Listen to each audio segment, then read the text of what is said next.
প্রথম প্রথম বৌমা শাশুড়ির কাছে যেমন হয়। কই গো মীরা বৌদি? হ্যাঁ বলো, তোমার ছেলের বউ কেমন হলো গো? খুব ভালো গো, পুরো রাজরানী। একদিন হলো বউটা এসেছে, সকাল থেকে সব কাজ করে জানো। ও তাহলে তো খুব ভালো গো। হ্যাঁ গো, আমার কপালটা খুব ভালো, সারাদিন বৌমাটা মা মা করে। বাহ, ভালো হলেই তো ভালো গো। 1 বছর পর বৌমা শাশুড়ির কাছে যেমন হয়। কি করছো গো মীরা বৌদি?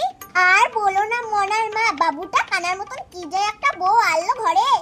কেন গো, কি হয়েছে?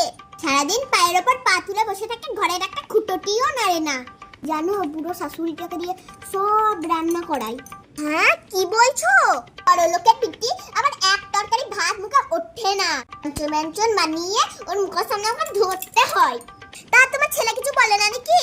আর ছেলের কথা কি বলবো গো, তো বইয়ের ভালোবাসায় অন্ধ, মার কথা ভাবার আর তার সময় নাই। ভাবি বুঝি গো, আমারও বাড়িতে একটা গুণধর বউ আছে, আমাদের কষ্ট বোঝার কেউ নেই গো।